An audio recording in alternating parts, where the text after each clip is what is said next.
Hello, welcome and नमस्कार दोस्तों, कैसे हैं आप। मैं अनुप राणा एक बार फिर से आपके सामने एक नई वीडियो के साथ।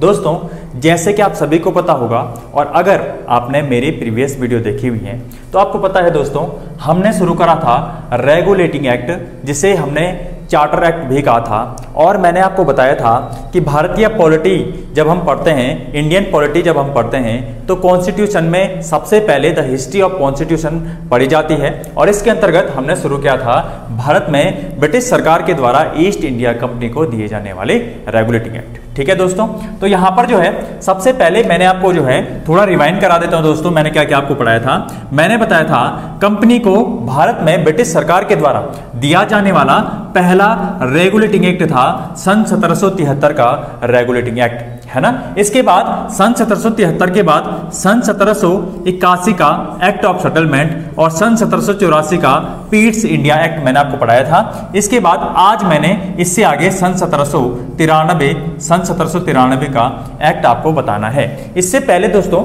मैं थोड़ा सा रिवीजन कर लेता हूं कि हमने पिछले टाइम क्या पढ़ा था। देखें, सन 1773 में पहली बात थी कि जो गवर्नर जनरल था, जो बंगाल का गवर्नर था, उसे अब बंगाल का गवर्नर जनरल कहा जाएगा।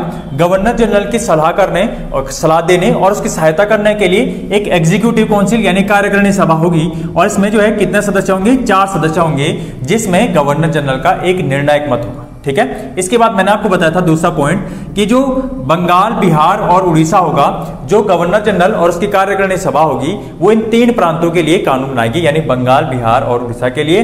इसके अलावा गवर्नर जनरल में आपको याद ये रखना है कि जो बंगाल का पहला गवर्नर था वो कौन था? बंगाल का पहला गवर्नर कौन था? तो ये रॉबर्ट क्लाइव। और बंगाल का पहला गवर्नर जनरल कौन था? उसका नाम था वॉरेन हेस्टिंग्स। ठीक है।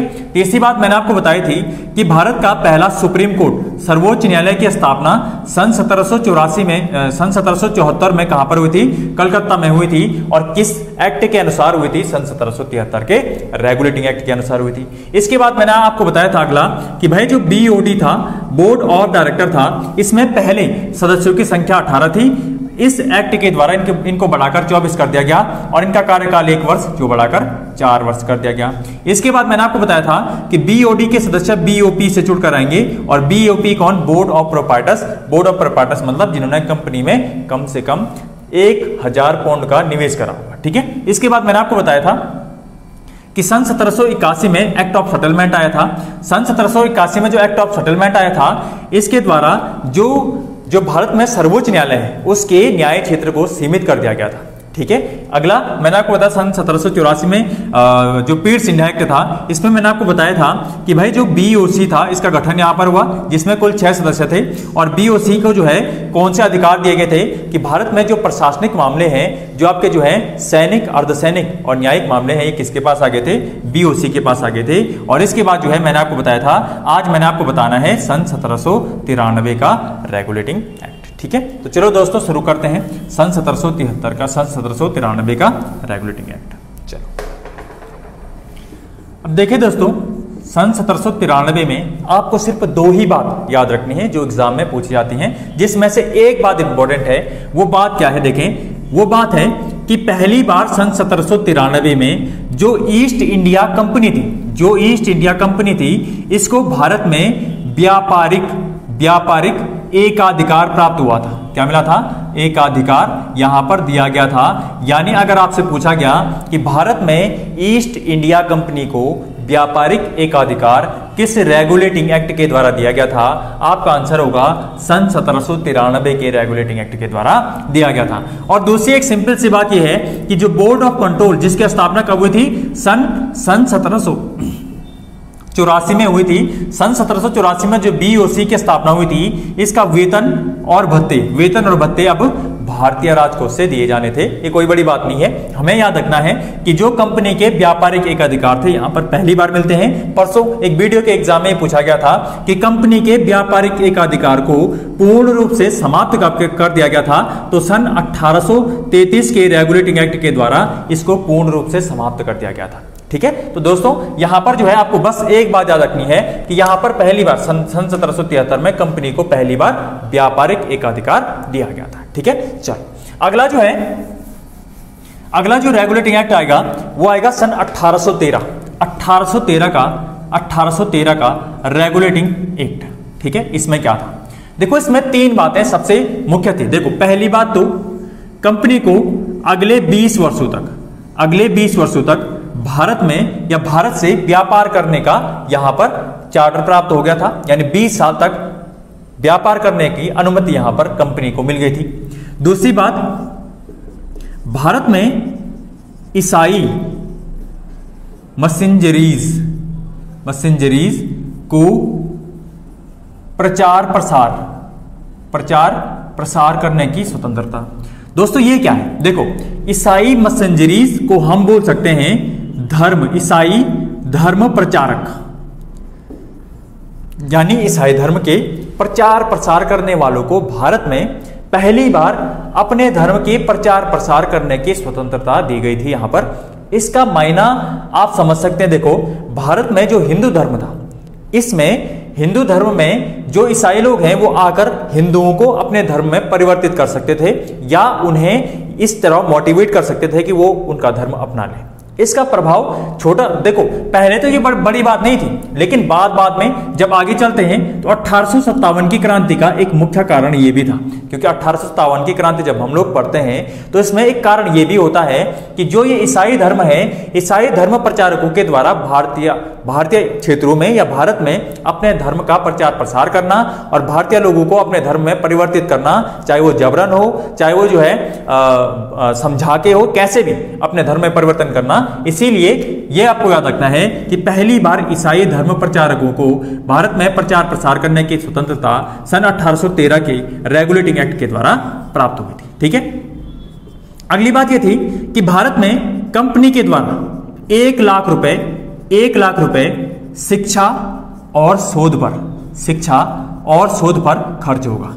ये अगेन ये बहुत महत्वपूर्ण बात है। देखो 1 लाख रुपए शिक्षा और शोध पर खर्च करेगी कंपनी भारत में। अच्छा, आपको ये भी नहीं भूलना चाहिए कि भाई जो कंपनी है वो अभी तो प्राइवेट कंपनी है, और प्राइवेट कंपनी किसी भी क्षेत्र में जब शासन करती है तो उसका एक दायित्व होता है केवल अपना प्रॉफिट देखना। और कंपनी के द्वारा पहली बार ब्रिटिश सरकार ने कंपनी को बोला कि आप जो है भारत में क्या करोगे, 1 लाख रुपए शिक्षा और शोध पर खर्च करोगे। हालांकि इसके बाद, यानी जब ये एक्ट आया था इसके बाद इस शिक्षा और शोध पर खर्च करने के मामले में बहुत सारी कमिटीज बैठी थी। ये बात हमारे लिए इंपॉर्टेंट अभी नहीं है, फिलहाल हमको जानना है कि 1 लाख रुपए कंपनी शिक्षा और शोध पर खर्च करेगी। अगली बात, जो कंपनी थी, कंपनी का व्यापारिक एकाधिकार कहां तक सीमित कर दिया गया? चीन और चाय तक सीमित कर दिया गया था।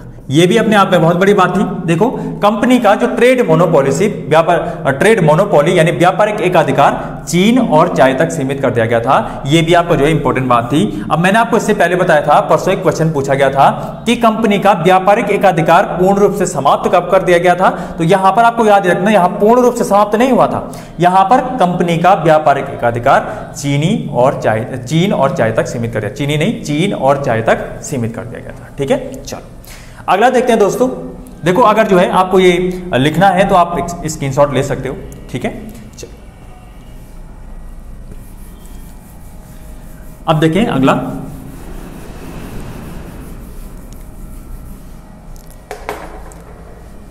(1833) का एक्ट या रेगुलेटिंग एक्ट, ये इन सब में सबसे महत्वपूर्ण था। देखें 1773 से लेकर सन 1833, इन लगभग कितने साल, लगभग 50, 60, 70 सालों में जो है ब्रिटिश सरकार के द्वारा ईस्ट इंडिया कंपनी को ये एक्ट दिए जा रहे थे, इसमें सबसे महत्वपूर्ण एक्ट था सन 1833 का रेगुलेटिंग एक्ट। कैसे? सबसे पहली बात जो इसमें थी, वो थी कि जो ईस्ट इंडिया कंपनी थी भारत में, इसके व्यापारिक एकाधिकार यानी ट्रेड मोनोपोली को पूर्ण रूप से समाप्त कर दिया गया था। इसका मतलब यह है कि भारत में जो ईस्ट इंडिया कंपनी है वो एक प्रशासनिक निकाय के रूप में कार्य करेगी। यानी भारत में अब कंपनी को केवल एक प्रशासनिक निकाय के रूप में जाना जाएगा। अब देखो यहां पर जो है पहली बात तो ये थी कि व्यापारिक एकाधिकार को समाप्त कर दिया गया और भारत में जो कंपनी है केवल एक प्रशासनिक निकाय के रूप में जानी जाएगी। ठीक है, दूसरी बात क्या थी? दूसरी बात थी कि जो भारत का जो बंगाल का जो गवर्नर जनरल होगा, कहां का? बंगाल का, इसे अब हम बोलेंगे भारत का गवर्नर जनरल। बंगाल के गवर्नर जनरल को अब भारत का गवर्नर जनरल बोला जाएगा और बंगाल का पहला गवर्नर जनरल कौन था? Warren Hastings. ठीक है, और इसी प्रकार अगर आपसे पूछेगा कि भारत का पहला गवर्नर जनरल कौन था, तो इसका नाम था लॉर्ड विलियम बेंटिंक। दोस्तों आपको पता होना चाहिए ये जो है भारत के पहले गवर्नर जनरल थे और ये वही लॉर्ड विलियम बेंटिंक हैं जिन्होंने सन 1829 में किसके साथ? राजा राम मोहन राय के साथ मिलकर भारत में सती प्रथा का उन्मूलन करा था। इंपॉर्टेंट पॉइंट है, यहां से आप याद रखेंगे कि बंगाल में या भारत में सती प्रथा का उन्मूलन किसने करा था? तो लॉर्ड विलियम बेंटिंक ने किसके साथ मिलकर? राजा राम मोहन राय के साथ मिलकर, और 1829 में करा था। यही लॉर्ड विलियम बेंटिंक भारत के पहले गवर्नर जनरल बने। और याद रखना है यहां पर एक और बात थी कि अब कंपनी बंगाल, बिहार और तीसरा था उड़ीसा। यहां पर तो कंपनी का पहले से क्या था? पहले से राज था। अब जो है इसके अलावा मद्रास के लिए भी अब जो है गवर्नर जनरल या उसकी जो है जो काउंसिल थी वो इसके लिए कानून बनाएगी। यानी मद्रास भी अब ब्रिटिश भारत में शामिल हो गया था और यहां पर जो है अब कंपनी का अधिकार बंगाल, बिहार और उड़ीसा के अलावा मद्रास के लिए भी व्यापक यानी व्यापक फैल गया था वो। ठीक है, चलो अगला जो है आपको पता होना चाहिए कि भारत का पहला लॉ कमीशन, जिसे हम कहते हैं लॉ कमीशन, ये लॉ कमीशन पहली बार कब बैठा था? फर्स्ट लॉ कमीशन ये सन 1833 के रेगुलेटिंग एक्ट के तहत बैठा था। और याद रखना है ये जो लॉ कमीशन था, ये लॉ कमीशन भारत का पहला लॉर्ड कमीशन लॉर्ड मेकाले की अध्यक्षता में बैठा था। याद रखना है। चलो दूसरी बात, अभी कौन सा लॉ कमीशन है? 21st लॉ कमीशन अभी बैठा है। 21वां लॉ कमीशन जो है बलबीर सिंह चौहान की अध्यक्षता में अभी जो है बैठा, यानी अब जो आज का लॉ कमीशन है कौन सा? 21st लॉ कमीशन है। और पहला कौन सा था लॉ कमीशन? जो है मेकाले की अध्यक्षता में सन 1833 के रेगुलेटिंग एक्ट के तहत बैठा था। मोस्ट इंपॉर्टेंट क्वेश्चन है यहां से, लॉ कमीशन विधि आयोग जिसे आप हिंदी में कहते हैं, विधि आयोग की स्थापना पहली बार कब हुई थी? तो यहीं पर ये हुई थी। ठीक है, चलो एक और बात, पांचवी बात यहां पर थी कि भारत में जो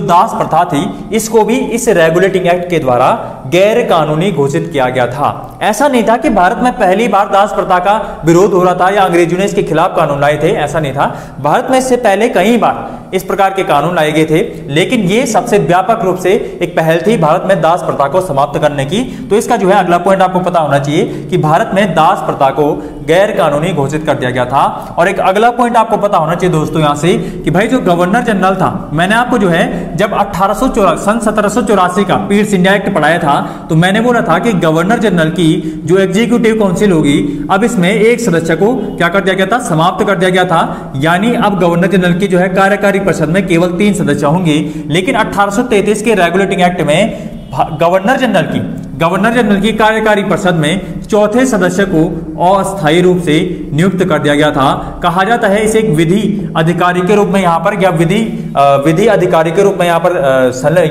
इसमें मिलाया गया था। लेकिन हम ये कह सकते हैं सीधे तौर पर कि गवर्नर जनरल की कार्यकारी परिषद में चौथे सदस्य को यहाँ पर अस्थायी रूप से यहाँ पर नियुक्त किया गया था। इस प्रकार गवर्नर जनरल की कार्यकारिणी परिषद में एग्जीक्यूटिव काउंसिल में 4 सदस्य फिर से पुनः जो है यहाँ पर स्थापित हो गए थे। ठीक है, इसके अलावा सातवीं बात यह है कि जो आईसीएस है, इंडियन सिविल सर्विस की बात जहां तक आती है तो पहली बार 1833 में आईसीएस की बात की गई थी, लेकिन यहां पर बोर्ड ऑफ कंट्रोल के विरोध के कारण यह लागू नहीं हुई। और जो है यहां पर पूछा जाता है, आपसे क्वेश्चन पूछा जाएगा कि भारत में पहली बार सिविल सेवा परीक्षा आईसीएस की बात किस वर्ष की गई थी? आपका आंसर क्या होगा? 1833। लेकिन यहां पर लागू नहीं हुई थी। 1833 के बाद सन 1853 का जो एक्ट आता है वहां पर पहली बार आईसीएस परीक्षा की बात कर दी जाती है। और पहले भारतीय जिन्होंने आईसीएस परीक्षा को निकाला था उनका नाम क्या था? सत्येंद्र नाथ टैगोर। याद रखना है आपको, सत्येंद्र नाथ टैगोर भारत में पहले आईसीएस अधिकारी बने। वो कहां? 1853 के रेगुलेटिंग एक्ट के द्वारा जब आईसीएस परीक्षा को मान्यता दी गई थी 1833 में केवल बात की गई थी, यहां पर बोर्ड ऑफ कंट्रोल के विरोध के कारण यह लागू नहीं हो पाया था। इस प्रकार से 1833 में महत्वपूर्ण बातें आपको याद रखनी है। एक बार मैं फिर से रिवाइज कर देता हूं। देखो, सबसे पहली बात, कंपनी का जो व्यापारिक एकाधिकार था उसे समाप्त कर दिया गया और भारत में अब कंपनी केवल एक प्रशासनिक निकाय के रूप में कार्य करेगी। जो बंगाल का गवर्नर जनरल था उसे भारत का गवर्नर जनरल कहा जाएगा और बंगाल का पहला गवर्नर जनरल कौन था? Warren Hastings. और भारत का पहला गवर्नर जनरल कौन था? Lord William Bentinck. अगला देखो, बंगाल, बिहार और उड़ीसा के अलावा अब कंपनी मद्रास के लिए भी कानून बनाएगी। इसके अलावा एक विधि आयोग की स्थापना कर दी गई और यहां पर जो है दास प्रथा का उन्मूलन किया गया। और अगली बात मैंने आपको बताया कि गवर्नर जनरल की कार्यकारी परिषद में 14 सदस्यों को अस्थायी रूप से नियुक्त कर दिया गया। पहली बार आईसीएस की बात कर दी गई। 1833 का एक्ट हमने देखा। अब जो है इससे आपको जो है इसके बाद जो हमारा अगला टॉपिक होगा वो होगा 1853 का एक्ट। 1853 के बाद 1857 की क्रांति और फिर हम पढ़ेंगे ताज का शासन। ठीक है, तो अगर जो है आपको वीडियो पसंद आई तो दोस्तों लाइक और शेयर जरूर कीजिएगा और फिर मिलते हैं आपसे अगली वीडियो में। थैंक यू, नमस्कार, धन्यवाद।